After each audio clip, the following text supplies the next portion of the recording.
উনি এক্ষুনি আসছেন। আসুন আলী জনাব।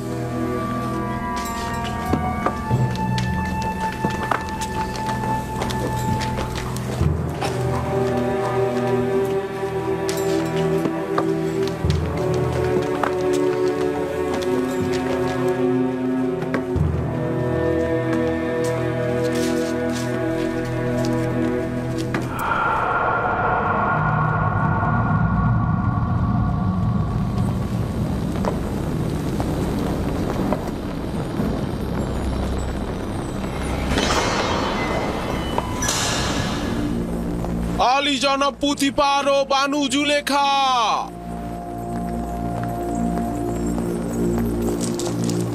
কি এমন হলো মিশর দেশের শ্রেষ্ঠ খাদেম আজ্ঞামহ আমার এই রাজমহলের ছোট্ট ইবাদতখানায় পা দিলেন? আমুন লজ্জিত। আমুন তার দুশ্মনের মোকাবেলায় অপমানিত হয়েছে। জুলেখা, তুমি আমুন খোদার ইলাহি এবং মিশরের সর্বশক্তিমান খোদার সহধর্মিনী। এটা কি ধরনের লজ্জা তুমি বহন করে নিয়ে এলে? কেন আমুনের সম্মান রক্ষা করলে না? আপনি এমন এক জওয়ানের প্রেমে পড়েছেন যে কিনা আমাদের আমুনের দুশ্মন, যে কিনা বারবার আমুন ও আমুনের খাদেমদের সাথে বিবাদে লিপ্ত হয়েছে। আপনি নিজের সন্তুষ্টির জন্য একজন ভিনদেশীর সঙ্গে, যার খোদার কোনো মালুম নেই, অচেনা এক খোদার মোকাবেলায় আপনি আমুনকে অপমান করছেন। ভাবতে পারছেন কি আমরা আমুনের খাদেমগণ এই লজ্জা আদৌ সহ্য করতে পারবো কিনা? আপনি যদি শুধুমাত্র মিশরের সেনাপতির সহধর্মিণী না হতেন, আপনাকে অবশ্যই কঠিন শাস্তি প্রদান করতাম। তুমি এখন কি বলবে? আসলে কি তোমার বলার মতো কিছু আছে? আমি আত্মপক্ষ সমর্থন করার সুযোগ চাইছি। জনাব অজ্ঞামহর অনুমতি দেবেন? শুনছি, বলো। যদি আমাকে কিছুদিন সময় দেন, নিজেকে নির্দোষ প্রমাণিত করব। যে লাঞ্ছনা বয়ে নিয়ে এসেছো কিভাবে পাক পবিত্র হবে? আসলে আমার উদ্দেশ্য হলো যারা অপমানের পালে হাওয়া দিচ্ছে তাদের মুখ চিরতরে বন্ধ করা। ঠিক আছে, দেখি তুমি কি করো। তুমি আমুনের সম্মান ধুলো লুটিয়েছো, সেটা তো আর কখনো ফিরিয়ে দেয়া যাবে না।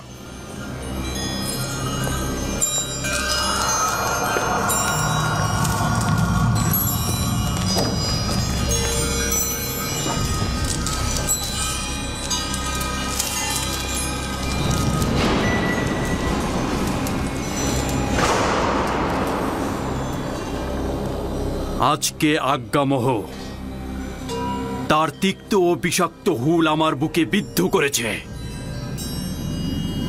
আজকে তুমি ওদের সুযোগ করে দিলে, নয়তো এক এক করে আমি ওদের সবার গর্দান কেটে ফেলতাম।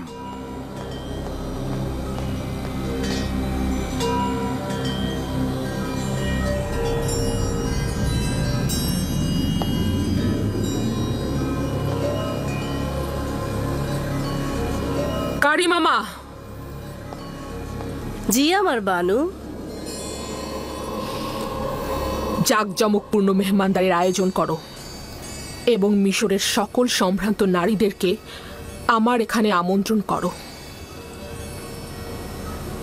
তাদের কিছু দেখাবো।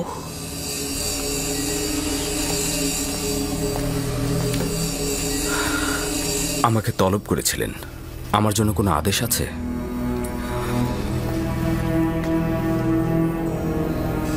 বেশি কিছু বলবো না, শুধু তোমার কাছে এইটুকুই চাইবো আমি, মেহমানদের সম্মুখে সুন্দর লেবাসটি তুমি পরিধান করবে, নিজেকে আকর্ষণীয়ভাবে সুসজ্জিত করবে, আর আমি যখনই ডাকবো ফলমূলের ট্রে হাতে নিয়ে মজলিসে প্রবেশ করবে। এটাই তোমাকে বলার ছিল।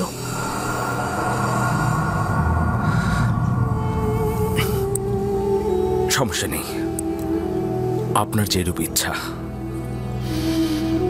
তুমি এখন যেতে পারো।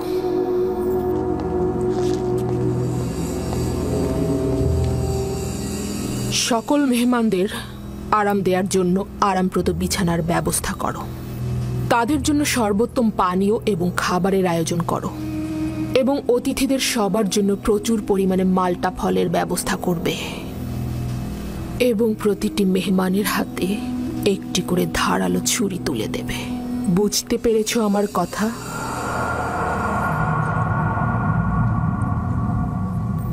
আলী জনাব পুতিফারের অনুমতি চাইছি। কি হয়েছে? কি চাও তুমি? আমি প্রমাণ করতে চাইছি আপনি যতটা খারাপ ভাবছেন ততটা নয়। এই সুযোগটি আমাকে দেবেন? তোমার নিজের গুনাহের গ্রহণযোগ্যতা প্রকাশ না করে চেষ্টা করো নিজের ভুল স্বীকার করতে এবং নিজেকে সংশোধন করতে। আপনার কাছে বেশি কিছু চাইছি না। অনুরোধ করছি যে আগামীকাল মেহমানখানার পেছনে কিছুক্ষণ দাঁড়িয়ে থাকবেন এবং সেখানে যা কিছু ঘটে তার সাক্ষী থাকবেন। বিষয়টা কি? আমি সিদ্ধান্ত নিয়েছি মিশরের নারীদের মধ্যে নিজের মর্যাদা পুনঃপ্রতিষ্ঠিত করব। আমার তাগাদ গ্রহণ করুন। ঠিক আছে, গ্রহণ করলাম।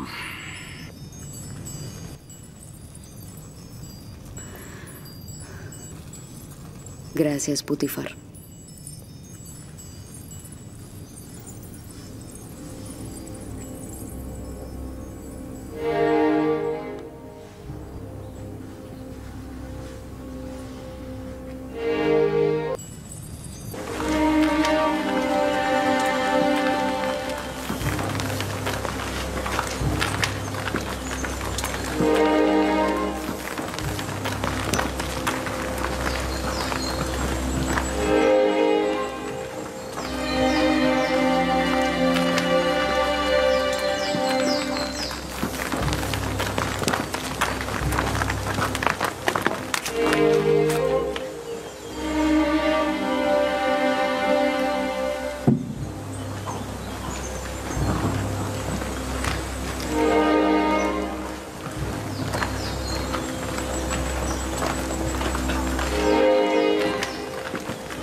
আমি তো প্রথমে এই দাওয়াত একদমই কবুল করতে চাইনি।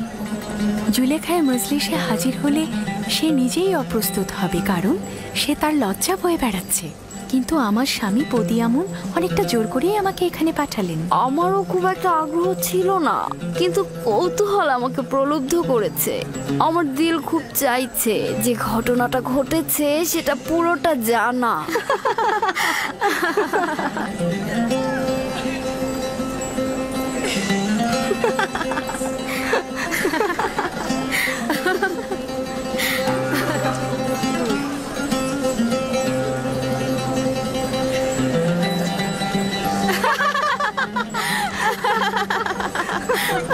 আমি শুধুমাত্র ইউজারশিপকে দেখার জন্য এখানে এসেছি।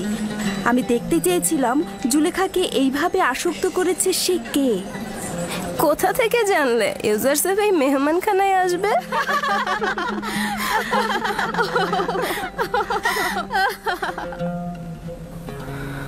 যদি পালানোর পথ থাকতো তাহলে পালিয়ে যেতাম। এই শয়তানের মজলিসে হাজির হওয়া আমার জন্য নিদারুণ যন্ত্রণার।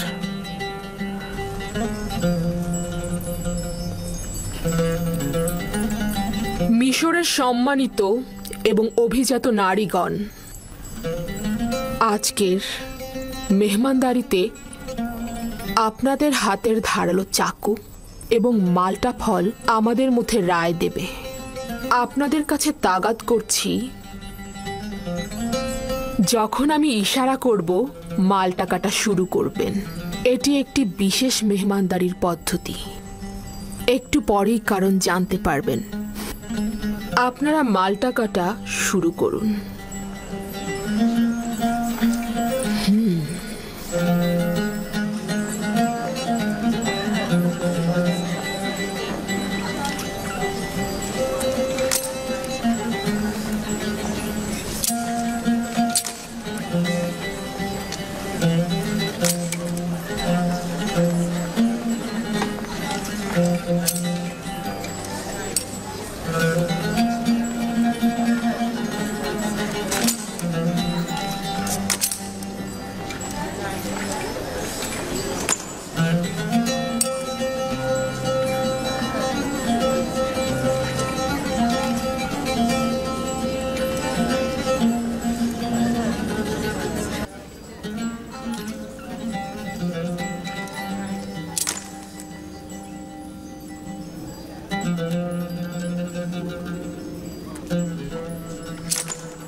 মেহমানগণ, আপনাদের ছুরি সঠিকভাবে ব্যবহার করুন।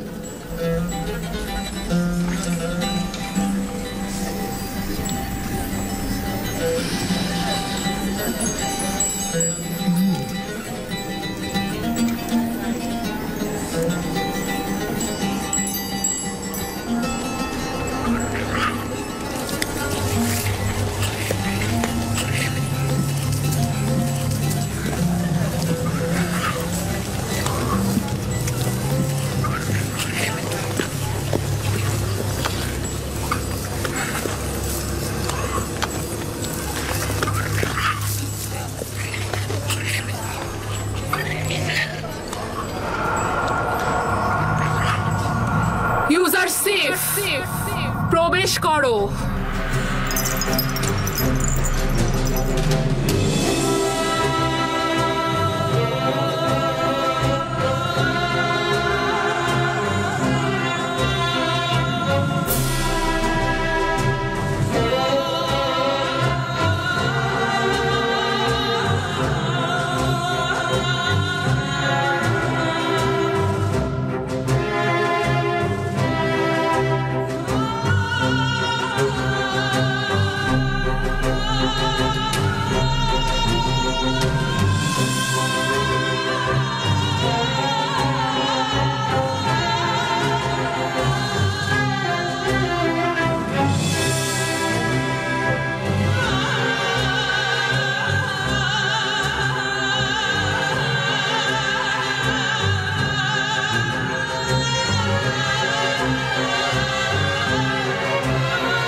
তো সে দারুণ সুদর্শন। তার থেকে সুদর্শন পুরুষ আমি আর দেখিনি।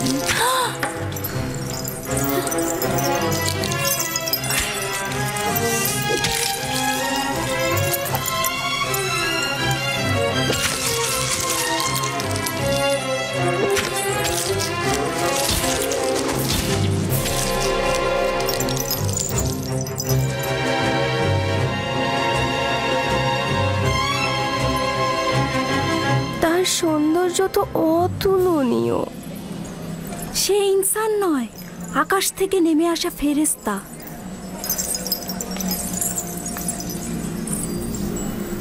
এমন একজন গোলামের সাথেই মিলিত হতে চেয়েছিলাম। আমি তাকে পেতে চেয়েছি,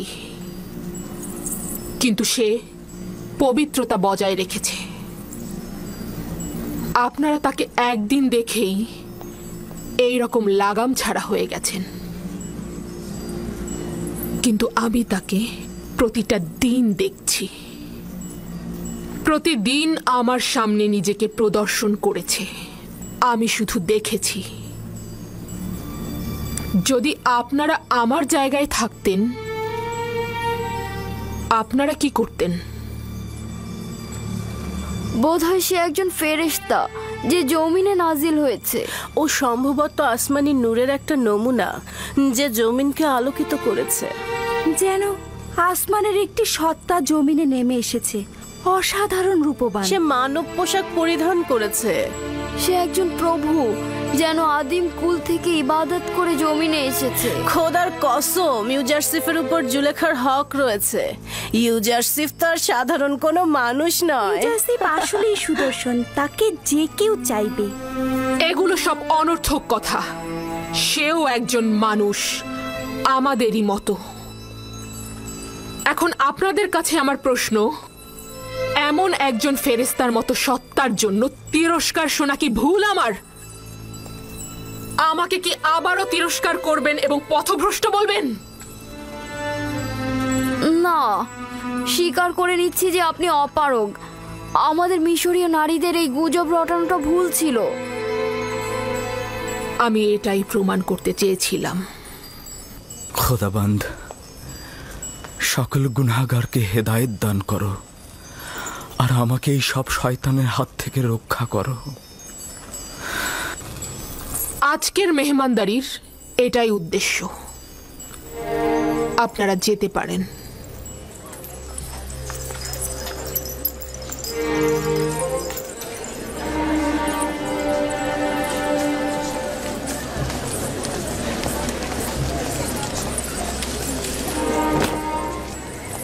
সব কিছু দেখেছি, ব্যাখ্যা দেওয়ার দরকার নেই। এতে তোমার কি লাভ হয়েছে? বিষয়টি কি পরিষ্কার হয়েছে?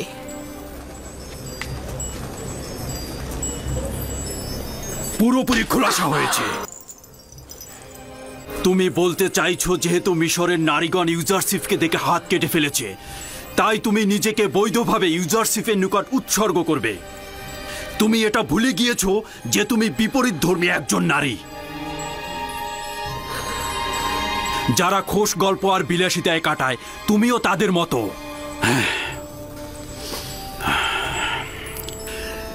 কেন তুমি নিজেকে পবিত্র নারীদের সঙ্গে তুলনা করছো না?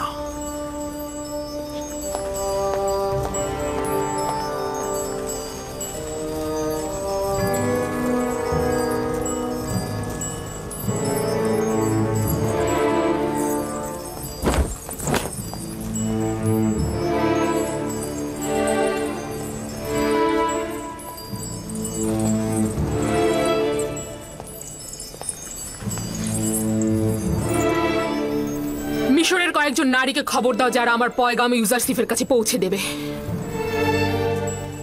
বানু, এই ঘটনা এখানে শেষ করে দেয়া যায় না?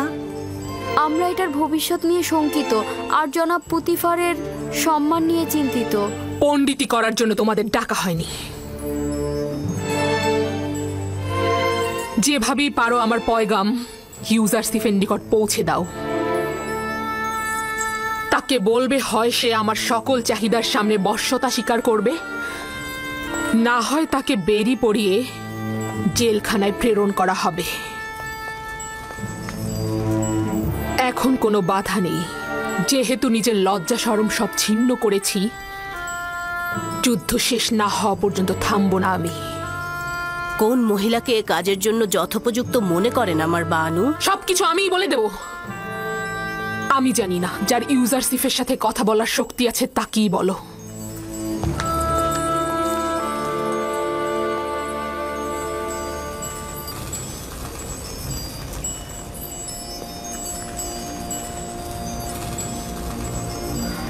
হে পরওয়ারদিগার, যদি এই নারীদের ধোঁকা থেকে আমাকে রক্ষা না করো, যদি তাদের কপটতা করাই আমার কাজ হয়, তাহলে আমি ক্ষতিগ্রস্ত হব। জুলেখা তোমাকে গোলাম হিসেবে কিনেছে। হ্যাঁ, বছরের পর বছর তোমাকে অর্থ করি প্রতিপত্তি দিয়ে লালন পালন করেছে। তার অধিকার রয়েছে তোমাকে পাবার, আর না হলে তোমাকে জেলখানায় যেতে হবে। এটা এক বাক্যে বিশ্বাস করে নিন যে আমি কখনোই জেলখানার ভয় করি না। যদি তার ইচ্ছায় সহমত হই, খোদা তাআলার হকের সাথে বিরোধিতা করা হবে। খুব ভালো, তাহলে আমাদের দুজনের মধ্যে থেকে একজনকে নিজের করে নাও। আমরাও জুলেখার চেয়ে কোনো অংশে কম যাব না। ভাবছি তোমরা কতটা নির্লজ্জ। যেখানে বানু জুলেখা গোলামের উপর মালিকানা ও নিয়ামতে হক রাখে, তবুও তার গুনাহ কাজে একমত হচ্ছে না, সেখানে তোমাদের মতো নির্লজ্জের কাছে আনুগত্য পোষণ করব? আপনার মেহেরবান চেহারায় মেহেরবান অন্তরের নিশান রয়েছে। নিজের প্রেমকে কষ্ট দেওয়া মহৎ ব্যক্তির উদাহরণ নয়। যদি আবারও তোমার বাতিল তাগাদ পুনরাবৃত্তি করো, তাহলে তোমাদের সাথে আদব ও সম্মানের পরিবর্তে তিরস্কারের ভাষায় কথা বলবো। আপনি হয়তো বুঝতেই পারছেন না আপনি নিজেকে সব ধরনের শাস্তির জন্য প্রস্তুত করছেন। আপনি এটুকু জেনে রাখুন যে আপনাকে আমি ছেড়ে দিচ্ছি না। আমার হাত আপনার ওপর থেকে তুলে নেব না। হয় আপনি আমার অথবা জুলেখার হবেন, নয়তো আপনাকে কারাগারে যেতে হবে। এটা বানুর পক্ষ থেকে। নবুয়াতের পোশাকের আবৃত্তে কেউ ধোঁকাবাজি বা ভণ্ডামির বেড়া জালে বা কামনায় প্রকৃত ইবাদতকারী প্রতারণায় পড়ে না। উঁচু আকাশে উড়ন্ত সৌভাগ্যের হোমা পাখি তার নিজস্ব শক্তিতেই আকাশের সঙ্গে যুক্ত থাকে, বাজ পাখির চিন্তায় বন্দী থাকে না। দরুদ আলী জনাব ইউজারসিফ। কখনোই আমাকে তাজিম করবে না মেনিসাবু। আমি তাজিম করতে করতে একেবারেই অভ্যস্ত হয়ে গেছি। আলী জনাব, ছোটবেলাতেই আমাকে শিক্ষা দেওয়া হয়েছে যে বড়দের তাজিম করতে হবে। এই মহান ব্যক্তিরা তাজিম পছন্দ করলে বা উপযুক্ত হলেও আমার জন্য নয়, শুধুমাত্র তিনি তাজিমের উপযুক্ত। তুমি কি চাও? আমি কি চাইবো? কি যেন বলতে এসেছিলাম। হ্যাঁ, যে নারীগুলো আপনার কামরা থেকে বেরিয়ে গেল সেগুলো বানু জুলেখার কামরায় গিয়ে ঢুকেছে। স্বাভাবিক তো, তাদেরকে পাঠানো হয়েছিল রাজপ্রতাপের মাধ্যমে আমাকে বাধ্য করতে। তাদেরকে তো তাদের কর্মের ফিরিস্তি পেশ করতেই হবে। আচ্ছা মেনিসাবু, বলো তো, তুমি কি জানো এই রুমালগুলো কিসের জন্য? হ্যাঁ হ্যাঁ হ্যাঁ, এগুলো কেন পায়ের নিচে ফেলেছেন? এগুলো তো আগ্রহের নিশানা। যদি কেউ কারো প্রতি ইশক প্রকাশ করতে চায় তবে তাকে এই রুমালগুলো দেয় অথবা তার জন্য পাঠায়। তুমি কেন এই রুমালগুলোকে পায়ের নিচে ফেলেছো? হায় আফসোস, যদি কেউ আমার দিকে একটু নজর দিত, আমার জন্য রুমাল পাঠাতো। ঠিক আছে ঠিক আছে, আমি বুঝেছি। তার মানে আর বেশি কথা বলা যাবে না। আমি চলে যাচ্ছি। কিন্তু আলী জনাব, এই রীতিগুলো কিন্তু সুদর্শনের জন্য যায় না।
কাছে ও কিছুতেই বশ্যতা স্বীকার করলো না।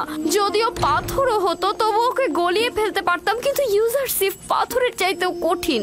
তালাশ করে লাভ নেই, কোনো ফলই হবে না। তাহলে তোমরাই আমাকে বলে দাও, আমি এখন কি করব? কোনো পথ কি খোলা নেই? ইউজারশিপকে কারাগারে পাঠিয়ে দিন, এটাই তার একমাত্র পথ। কারাগারে? হ্যাঁ, সম্ভবত কারাগারের প্রকোষ্ঠে সে আপনার রাজ্যের রাজনিয়ামত উপলব্ধি করতে পারবে। হ্যাঁ, কারাগারের স্বাদ পেলেই তার মাথা আপনার চরণে লুটিয়ে পড়বে। কিন্তু আমি তাকে কারাগারে পাঠিয়ে কিছুতেই দূরে থাকতে পারবো না। অবশেষে আপনি একটা সুযোগ পাচ্ছেন যেটা আপনি হাতছাড়া করবেন। এই শাস্তির মাধ্যমে হতে পারে ইউজারশিপের দম্ভ একেবারে ভেঙে পড়বে। জেলখানায় তার অহংকার চূর্ণ হয়ে যাবে। বশ্যতা স্বীকার করলে তাকে আজাদ করে দেবেন। ইউজারশিপকে শক্ত দরজার কামরায় ডাকো।